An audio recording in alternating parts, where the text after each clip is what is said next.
ರಾಜ್ಯದಲ್ಲಿ ಮತ್ತೆ deadly virus ಅಬ್ಬರ ಹೆಚ್ಚಾಗ್ತಾ ಇದೆ. ಸೋಂಕು ತಡೆಗಟ್ಟುವುದಕ್ಕೆ ಆರೋಗ್ಯ ಇಲಾಖೆಯಿಂದ ಕ್ರಮವನ್ನ ತೆಗೆದುಕೊಳ್ಳಲಾಗಿದೆ.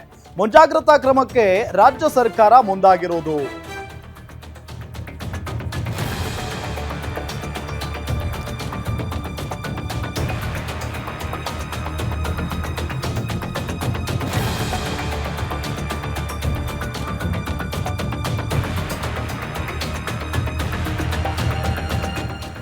ಮೆಡಿಕಲ್ ಕಾಲೇಜ್ ಮತ್ತು ಆಸ್ಪತ್ರೆ, ಜಿಲ್ಲಾಸ್ಪತ್ರೆಯಲ್ಲಿ ಟೆಸ್ಟ್ ಅನ್ನ ಮಾಡಲಾಗುತ್ತೆ.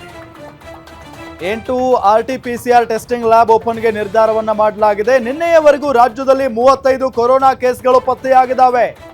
ಅದರಲ್ಲಿ ಬೆಂಗಳೂರಿನಲ್ಲಿ 32 ಮಂದಿಗೆ ಪಾಸಿಟಿವ್ ಬಂದಿದೆ ಅನ್ನೋದು ಗೊತ್ತಾಗ್ತಾ ಇದೆ. ಕೇಸ್ ಏರಿಕೆ ಭೀತಿ ಹಿನ್ನೆಲೆ ಆಯ್ದ ಸರ್ಕಾರಿ ಆಸ್ಪತ್ರೆಗಳಲ್ಲಿ ಟೆಸ್ಟ್ ಮಾಡಲಾಗುತ್ತೆ. ಗರ್ಭಿಣಿ, ಬಾಣಂತಿಯರು, ಮಕ್ಕಳು, ವೃದ್ಧರು ಎಚ್ಚರಿಕೆಯಿಂದ ಇರಬೇಕು. ಯಾಕೆ ಅಂತ ಅಂದ್ರೆ ರಾಜ್ಯದಲ್ಲಿ ಮತ್ತೆ ಡೆಡ್ಲಿ ವೈರಸ್ ಅಬ್ಬರ ಹೆಚ್ಚಾಗ್ತಾ ಇದೆ.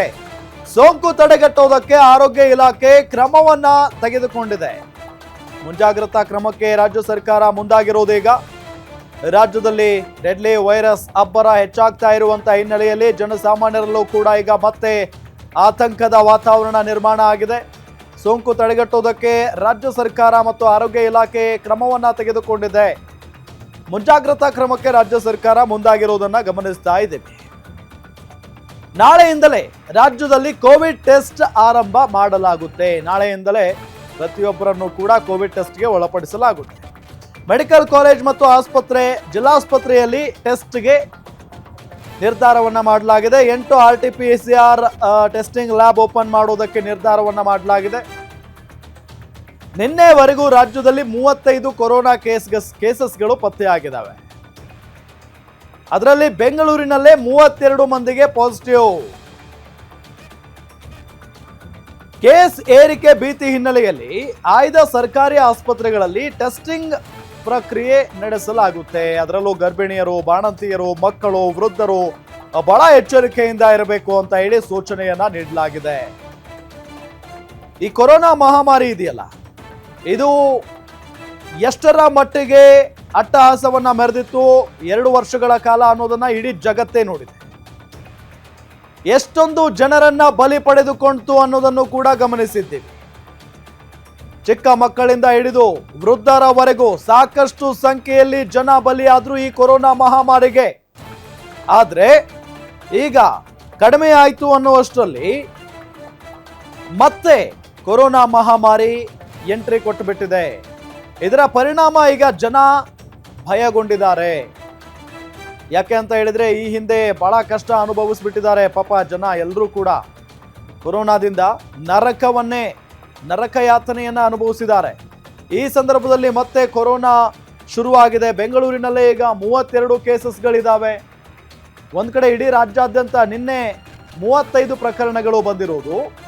ಮತ್ತೊಂದು ಕಡೆ ಇವತ್ತು ನಾವು ಗಮನಿಸ್ತಾ ಇದ್ದೀವಿ ಬೆಂಗಳೂರಿನಲ್ಲೇ 32 ಪ್ರಕರಣಗಳಿದಾವೆ, ಆಕ್ಟಿವ್ ಕೇಸಸ್ಗಳಿದಾವೆ ಬೆಂಗಳೂರಿನಲ್ಲಿ. ಹಾಗಾಗಿನೇ ಇದರ ಬಗ್ಗೆ ಯಾವುದೇ ರೀತಿಯಾಗಿಯೂ ಕೂಡ ಕೇರ್ಲೆಸ್ ಮಾಡಬಾರದು. ಕಟ್ಟುನಿಟ್ಟಿನ ಕ್ರಮಗಳನ್ನ ತೆಗೆದುಕೊಳ್ಳಬೇಕು ಅನ್ನೋ ನಿಟ್ಟಿನಲ್ಲಿ ಈಗ ರಾಜ್ಯ ಸರ್ಕಾರ ತೀರ್ಮಾನವನ್ನ ಮಾಡಿದೆ.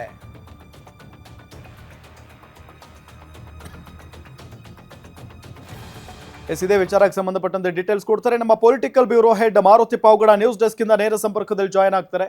ಮಾರುತಿ ಪಾವಗಡ, ಕೊರೋನಾ ಮಹಾಮಾರಿ ಈ ಹಿಂದೆ ಎಷ್ಟರ ಮಟ್ಟಿಗೆ ಅಟ್ಟಹಾಸವನ್ನ ಮೆರಿತು ಅನ್ನೋದನ್ನ ಇಡೀ ಜಗತ್ತೇ ನೋಡಿದೆ. ಈಗ ಮತ್ತೊಮ್ಮೆ ಕೊರೋನಾ ಬೆಂಗಳೂರಿಗೆ ಮತ್ತು ರಾಜ್ಯಕ್ಕೆ ಕಾಲಿಟ್ಟಿದೆ. ಎಷ್ಟು ಕೇಸ್ಗಳಿದಾವೆ, ಇದನ್ನ ತಡೆಗಟ್ಟುವುದಕ್ಕೆ ರಾಜ್ಯ ಸರ್ಕಾರ ಏನೆಲ್ಲ ಕ್ರಮಕ್ಕೆ ಮುಂದಾಗಿದೆ ಅಂತ?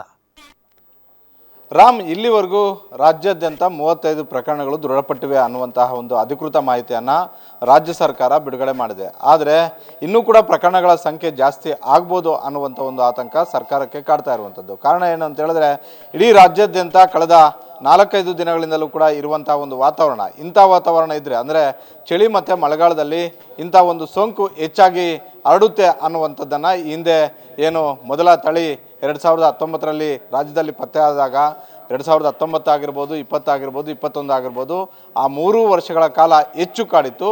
ಅದರ ಒಂದು ಅನುಭವ ನಮ್ಮ ರಾಜ್ಯ ಸರ್ಕಾರಕ್ಕೂ ಇದೆ, ನಮಗೂ ಕೂಡ ಇದೆ. ಹೀಗಾಗಿ ರಾಜ್ಯ ಸರ್ಕಾರ ಯಾವಾಗ 35 ಪ್ರಕರಣಗಳು ರಾಜ್ಯಾದ್ಯಂತ ದೃಢಪಟ್ಟು, ಅದರಲ್ಲೂ ಬೆಂಗಳೂರಲ್ಲಿ ಅಧಿಕ ಪ್ರಕರಣಗಳು ಪತ್ತೆ ಆಗಿದ್ದಾವೆ ಅನ್ನುವಂಥ ಒಂದು ಮಾಹಿತಿ ಸಿಕ್ಕಿರುವಂಥದ್ದು. ಈ ಹಿನ್ನೆಲೆಯಲ್ಲಿ ಇದಕ್ಕೆ ಸಂಬಂಧಪಟ್ಟಂತೆ ಹೆಚ್ಚು ಟೆಸ್ಟ್ಗಳನ್ನು ಮಾಡಬೇಕು ಅನ್ನುವಂಥ ಒಂದು ನಿರ್ಧಾರಕ್ಕೆ ಆರೋಗ್ಯ ಇಲಾಖೆ ಬಂದಿರುವಂಥದ್ದು. ನಾಳೆಯಿಂದ ಇಡೀ ರಾಜ್ಯಾದ್ಯಂತ ಯಾರ್ಯಾರಿಗೆ ಆತಂಕ ಇರುತ್ತೋ ಅವರು ಆಯ್ದ ಸ್ಥಳಗಳಲ್ಲಿ ಟೆಸ್ಟ್ಗಳನ್ನು ಮಾಡಿಸ್ಕೊಳ್ಬೋದು ಅನ್ನುವಂಥ ಒಂದು ಸಲಹೆಯನ್ನು ಕೊಡಲಾಗಿದೆ. ಇದೇನು ಕಡ್ಡಾಯವಾಗಿ ನೀವು ಮಾಸ್ಕ್ ಧರಿಸಬೇಕು, ಕಡ್ಡಾಯವಾಗಿ ಸ್ಯಾನಿಟೈಸನ್ ಮಾಡ್ಕೊಳ್ಬೇಕು ಅನ್ನುವಂತಹ ಒಂದು ರೂಲ್ಸನ್ನೇನು ತಂದಿಲ್ಲ. ಆದರೆ ಎಚ್ಚರಿಕೆಯಿಂದ ಇರಿ ಅನ್ನುವಂಥ ಒಂದು ಸಂದೇಶವನ್ನು ರವಾನೆ ಮಾಡುವಂಥ ಒಂದು ನಿಟ್ಟಿನಲ್ಲಿ ಆರೋಗ್ಯ ಇಲಾಖೆ ಮುಂದಾಗಿರುವಂಥದ್ದು. ಹೀಗಾಗಿ ವಯಸ್ಸಾದಂಥವ್ರಿಗೆ ಇಮ್ಯುನಿಟಿ ಪವರ್ ಸಹಜವಾಗಿ ಕಡಿಮೆ ಇರುತ್ತೆ, ಮಕ್ಕಳಲ್ಲಿ ಇಮ್ಯುನಿಟಿ ಪವರ್ ಸಹಜವಾಗಿ ಕಡಿಮೆ ಇರುತ್ತೆ. ಈ ಹಿನ್ನೆಲೆಯಲ್ಲಿ ಎಲ್ಲೆಲ್ಲಿ ಜನ ಹೆಚ್ಚು ಸೇರುವಂಥ ಒಂದು ಪ್ರದೇಶ, ಅದು ಮಾರುಕಟ್ಟೆಗಳಾಗಿರ್ಬೋದು, ಮದುವೆಗಳಾಗಿರ್ಬೋದು, ದೇವಸ್ಥಾನಗಳಲ್ಲಾಗಿರ್ಬೋದು, ಇಂಥ ಕಡೆ ನೀವು ಮಾಸ್ಕನ್ನು ಕಡ್ಡಾಯವಾಗಿ ಧರಿಸಿ ಅನ್ನುವಂಥ ಒಂದು ಸಲಹೆಯನ್ನು ಕೊಟ್ಟಿರುವಂಥದ್ದು. ಒಂದು ವೇಳೆ ಈ ಪ್ರಕರಣಗಳ ಸಂಖ್ಯೆ ದಿನದಿಂದ ದಿನಕ್ಕೆ ಜಾಸ್ತಿ ಆಗುತ್ತಾ ಹೋದರೆ ಆಗ ಹೆಚ್ಚು ಕಠಿಣವಾದಂಥ ಒಂದು ಕ್ರಮಗಳನ್ನು ಕೈಗೊಳ್ಳುವಂಥ ಒಂದು ಸಾಧ್ಯತೆ ಇದೆ. ಈಗ ಬೆಳಗ್ಗೆ ಇದಕ್ಕೆ ಸಂಬಂಧಪಟ್ಟಂತೆ ಅಧಿಕೃತ ಹೇಳಿಕೆಯನ್ನು ಕೊಟ್ಟಿರುವಂತಹ ಆರೋಗ್ಯ ಸಚಿವ ದಿನೇಶ್ ಗುಂಡೂರಾವ್ ಅವರು ರಾಜ್ಯಕ್ಕೂ ಕೂಡ ಈ ಪ್ರಕರಣಗಳ ಸಂಖ್ಯೆ ಹೆಚ್ಚಾಗ್ತಿರೋದ್ರಿಂದ ಒಂದಷ್ಟು ಎಚ್ಚರಿಕೆಯಿಂದ ನಾವು ಇರಬೇಕಾಗುತ್ತೆ. ಯಾಕಂತ ಹೇಳಿದ್ರೆ ಈಗಾಗಲೇ ಕೇರಳ ಆಗಿರ್ಬೋದು, ಮುಂಬೈ ಆಗಿರ್ಬೋದು ಹೆಚ್ಚು ಪ್ರಕರಣಗಳು ದೃಢಪಟ್ಟಿವೆ. ಜೊತೆಗೆ ಅಲ್ಲಿ 2-3 ಪ್ರಕರಣಗಳು ಸಾವು ಕೂಡ ಸಂಭವಿಸಿರುವುದರಿಂದ ಮುಂಜಾಗ್ರತಾ ಕ್ರಮಗಳಾಗಿ ನಾವು ಏನು ಕ್ರಮಗಳನ್ನು ಕೈಗೊಳ್ಳಬೇಕೋ ಆ ಕ್ರಮಗಳನ್ನು ಕೈಗೊಳ್ಳೋದಕ್ಕೆ ಆರೋಗ್ಯ ಇಲಾಖೆಗೆ ಸೂಚನೆ ಕೊಟ್ಟಿದ್ದೀವಿ ಅನ್ನುವಂಥದ್ದು.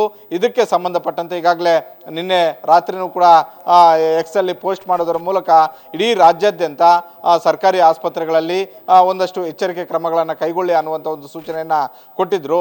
ಮೊದಲನೇದಾಗಿ ಸ್ಯಾನಿಟೈಸೇಷನನ್ನು ಮಾಡಿಕೊಳ್ಳುವಂಥದ್ದು, ಎರಡನೇದಾಗಿ ಎಲ್ಲೆಲ್ಲಿ ಜನ ಸಾಂದ್ರತೆ ಇರುವಂತಹ ಸ್ಥಳಗಳಿದ್ದವು, ಅದು ಮಾರುಕಟ್ಟೆ, ಶಾಲಾ ಕಾಲೇಜುಗಳು ಇನ್ನೇನು ಮುಂದಿನ ದಿನಗಳಲ್ಲಿ ಓಪನ್ ಆಗ್ತಿರೋದ್ರಿಂದ ಅಗತ್ಯ ಕ್ರಮಗಳನ್ನು ಕೈಗೊಳ್ಳಿ ಅನ್ನುವಂಥ ಒಂದು ಸೂಚನೆಯನ್ನು ಕೊಟ್ಟಿರುವಂಥದ್ದು. ಹೀಗಾಗಿ ಈ ಪ್ರಕರಣಗಳ ಸಂಖ್ಯೆ ದಿನದಿಂದ ದಿನಕ್ಕೆ ಜಾಸ್ತಿ ಆಗುತ್ತಾ ಹೋದರೆ ಆಗ ಕಠಿಣ ರೂಲ್ಸನ್ನು ಜಾರಿ ಮಾಡುವಂಥ ಒಂದು ಸಾಧ್ಯತೆ ಇದೆ. ರಾಮ್, ಮಾರುತಿ, ಈಗ ಒಂದು ಕಡೆ ಅಂದ್ರೆ ಈ ಹಿಂದೆ ಜನನೂ ಕೂಡ ಸಿಕ್ಕಾಪಟ್ಟೆ ಕೇರ್ಲೆಸ್ ಮಾಡಿದ್ರು. ಅದಾದ ನಂತರ ಕೋವಿಡ್ ಆಲ್ರೆಡಿ ಹರಡ್ಕೊಂಡು ಬಿಟ್ಟಿತ್ತು. ಅದಾದ ನಂತರವೇ ಸರ್ಕಾರ ಕ್ರಮಕ್ಕೆ ಮುಂದಾಗಿತ್ತು. ಆದ್ರೆ ಈಗ ಸರ್ಕಾರ ಮೊದಲೇ ಎಚ್ಚೆತ್ಕೊಂಡು ಬಿಟ್ಟಿದೆ. ಒಳ್ಳೆಯ ನಿರ್ಧಾರ ಕೂಡ ಹೌದು. ಸರ್ಕಾರದ ಜವಾಬ್ದಾರಿ ಎಷ್ಟಿದೆಯೋ ಅಷ್ಟೇ ಜವಾಬ್ದಾರಿ ಜನರದ್ದಿದೆ ಅಂದ್ರೂ ಕೂಡ ತಪ್ಪಾಗ್ಲಿಕ್ಕಿಲ್ಲ. ಮಾರುತಿ, ಖಂಡಿತ ಸರ್ಕಾರ ಏನೇ ಕ್ರಮಗಳನ್ನು ತೆಗೆದುಕೊಂಡ್ರೂ ಕೂಡ ಕ್ರಮಗಳನ್ನು ತಗೊಳ್ಳೋದಕ್ಕೂ ಮೊದಲು ಜನರು ಏನು ಪಾಲನೆ ಮಾಡಬೇಕು ಅಂತ 2019ರಲ್ಲಿ ಮೊದಲನೇದಾಗಿ ಆಗಿದ್ದು ಅದೇ ಸಮಸ್ಯೆನೇ. ಅವತ್ತು ಮುಂಬೈ ಸೇರಿದಂತೆ, ಚೆನ್ನೈ ಸೇರಿದಂತೆ ಹಲವು ನಮ್ಮ ಅಕ್ಕಪಕ್ಕದ ರಾಜ್ಯಗಳಲ್ಲಿ ಬಹುದೊಡ್ಡ ಮಟ್ಟದಲ್ಲಿ ಹರಡಿತ್ತು. ಅದು ನಮ್ಮ ರಾಜ್ಯಕ್ಕೆ ಯಾವಾಗ ಎಂಟ್ರಿ ಕೊಡ್ತೋ ಆ ಸಂದರ್ಭದಲ್ಲಿ ಸರ್ಕಾರ ಸಲಹೆ ಮತ್ತು ಸೂಚನೆಗಳನ್ನು ಕೊಟ್ಟರೂ ಕೂಡ ಜನರು ಭಾಳಷ್ಟು ನೆಗ್ಲೆಕ್ಟ್ ಮಾಡಿದ್ರು ಅನ್ನುವಂತಹ ಒಂದು ರಿಪೋರ್ಟ್ ನಮಗೆ ಈಗಲೂ ಕೂಡ ಇದೆ.